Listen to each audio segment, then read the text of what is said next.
Hello friends, आज हम BA second year का सेकेंड पेपर पढ़ेंगे बाल विकास। तो हमारा टॉपिक वही कंटिन्यू रहेगा जो हम पिछले वीडियो में आपको बता रहे थे। विकास को प्रभावित करने वाले तत्व, वंशानुक्रम और वातावरण। आज की हमारी हेडिंग रहेगी जन्म के बाद का वातावरण। तो इसमें लिखेंगे जन्म के तुरंत बाद ही शिशु को एक नया और भिन्न वातावरण प्राप्त होता है जिसमें उसे स्वयं को समायोजित करना पड़ता है। यदि कोई बालक आनुवंशिक गुणों को प्राप्त कर स्वस्थ पैदा होता है, लेकिन जन्म के बाद उचित देखभाल के अभाव में रोगग्रस्त हो जाता है या आयु के अनुसार समुचित रूप से वृद्धि नहीं करता है, तो यह वातावरण के प्रभाव के कारण ही होता है। इसी प्रकार यदि बालक जन्म के समय मानसिक रूप से पूरी तरह स्वस्थ होता है, किंतु जन्म के समय औजार आदि लग जाने से यदि उसका मानसिक विकास रुक जाता है, तो यह वातावरणीय प्रभाव माना जाता है। थर्ड हेडिंग लिखेंगे इसकी भौतिक वातावरण।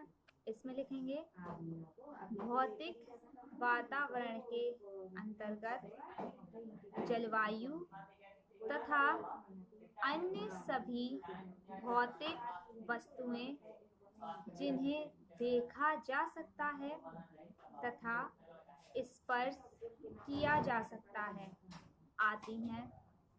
भौतिक वातावरण के अंतर्गत ही हमारा पर्यावरण, जो हमें चारों ओर से घेरे हुए हैं, आता है, जैसे जल, वायु, स्वच्छता, भोजन, मनोरंजन के साधन, रहने के स्थान आदि।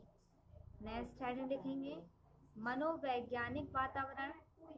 इसमें लिखेंगे मनोवैज्ञानिक वातावरण से तात्पर्य उन दशाओं तथा परिस्थितियों से है जो किसी भी क्रिया को व्यक्ति की मानसिक दशाओं के अनुकूल या प्रतिकूल बनाती हैं। यदि मनोवैज्ञानिक वातावरण अच्छा होता है तो व्यक्ति अधिक रुचि और मनोयोग से कार्य करता है। फलस्वरूप वह स्वयं करके बहुत कुछ सीखता है, जिससे उसकी बुद्धि का विकास होता है। किंतु यदि मनोवैज्ञानिक वातावरण प्रतिकूल होता है तो व्यक्ति का मन अपने कार्य में नहीं लगता है।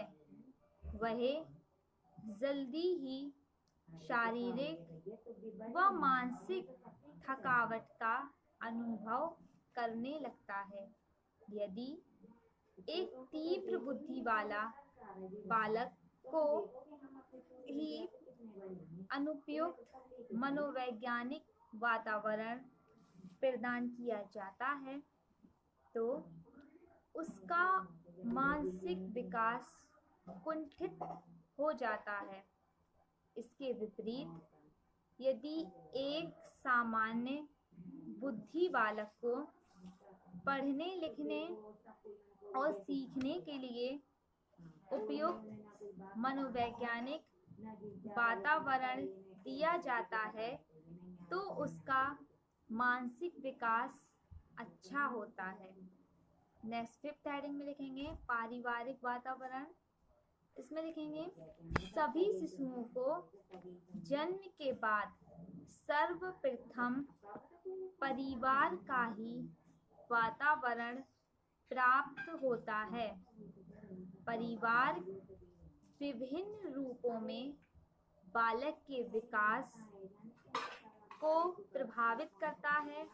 जैसे फर्स्ट पॉइंट में परिवार का आंतरिक वातावरण, तो इसमें लिखेंगे सभी परिवारों में परिवार का आंतरिक वातावरण समान नहीं होता है। कुछ परिवार ऐसे होते हैं जिनका वातावरण विषाक्त होता है, जैसे लड़ाई झगड़ा, आलोचना, लड़ाई झगड़ा, आलोचना, ईर्ष्या, द्वेष भावना आदि। ऐसे वातावरण में किसी भी बालक का विकास सामान्य रूप से नहीं हो सकता है। पैराग्राफ चेंज करके लिखेंगे किसी किसी परिवार में माता पिता में आपसी मतभेद रहता है। वे अपने आपसी तनाव को बच्चों पर व्यक्त करते हैं।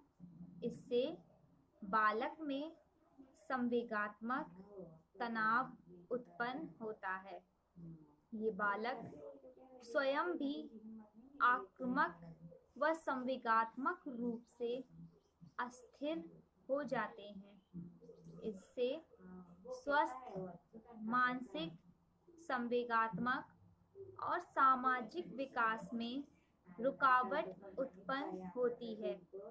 इसके विपरीत जिन परिवारों का वातावरण सामान्य होता है, माता पिता अच्छे चरित्र वाले होते हैं तथा अपने बालकों का पालन पोषण उचित रूप से करते हैं, तो बालक का विकास सभी क्षेत्रों में अच्छा होता है।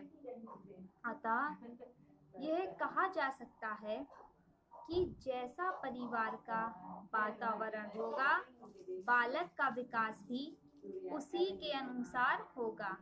सेकंड पॉइंट में बालक अभिभावक संबंध, तो इसमें लिखेंगे जन्म के बाद बालक का विकास इस बात पर भी निर्भर करता है कि माता पिता का अपने बालकों के प्रति व्यवहार कैसा है। माता पिता का व्यवहार कई रूपों में प्रदर्शित होता है, जैसे अति सतर्क माता पिता, तिरस्कार करने वाले कठोर माता पिता, पक्षपाती माता पिता और सामान्य माता पिता। सामान्य माता पिता को छोड़कर सभी माता पिता किसी न किसी रूप में बालक के विकास को कुंठित करते हैं। अति सतर्क माता पिता अपने बालकों की छोटी छोटी बातों के लिए चिंतित रहते हैं।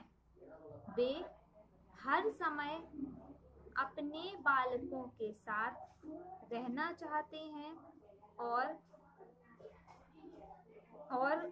उनका कार्य स्वयं करते हैं। ऐसे बालक आत्मनिर्भर नहीं बन पाते हैं और अपने प्रत्येक कार्य के लिए दूसरों पर आश्रित रहते हैं।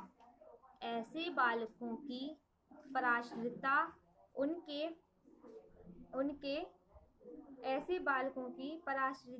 उनके सामाजिक विकास में बाधक होती है। तिरस्कार करने वाले माता पिता अपने बालकों पर हर समय बिगड़ते रहते हैं। उनकी सामान्य सी गलती पर ही कठोर दंड देते हैं, जिससे बालकों में बड़ों की अवज्ञा का अभाव उत्पन्न होता है। ये बालक अंदर ही अंदर आक्रामक तथा विरोधी प्रवृत्ति के होते हैं। ये भावनाएं भी सामाजिक और संवेगात्मक विकास में बाधक होती हैं। कठोर माता पिता वे होते हैं जो अपने बालकों की स्वतंत्रता पर कठोर नियंत्रण रखते हैं। कठोर अनुशासन में रहने से बालकों का विकास कुंठित हो जाता है। ऐसे बालक भयभीत रहते हैं और अपना आत्मविश्वास खो देते हैं। ऐसे बालकों में निर्णय शक्ति का अभाव होता है। पक्षपाती माता पिता अपने सभी बालकों के साथ समान व्यवहार नहीं करते हैं। किसी एक को अन्य की तुलना में अधिक स्नेह व सुविधाएं देते हैं। फलस्वरूप अन्य बालकों में हीनता की भावना का विकास होता है। ये बालक अधिक स्नेह पाने वाले बालक के प्रति ईर्ष्यालु हो जाते हैं। ये स्थितियां भी विकास को अवरुद्ध करती हैं। पैराग्राफ चेंज करके लिखेंगे, इन सभी माता पिता के अतिरिक्त वे माता पिता सामान्य कोटि के कहलाते हैं जो अपने सभी बालकों के साथ आवश्यकतानुसार नरमी तथा कठोरता का प्रयोग करते हैं। अपने सभी बालकों के साथ समान व्यवहार करते हैं, समान मात्रा में उनकी आवश्यकताओं को पूरा करते हैं। बालकों की गलती से ना तो विमुख होते हैं, ना ही कठोर दंड को प्रयोग में लाते हैं, बल्कि ऐसे तरीके में प्रयोग लाते हैं कि बालक स्वयं ही यह महसूस करता है कि उसके द्वारा किया गया कार्य गलत था। ऐसे बालकों का विकास सभी क्षेत्रों में सामान्य गति से होता है।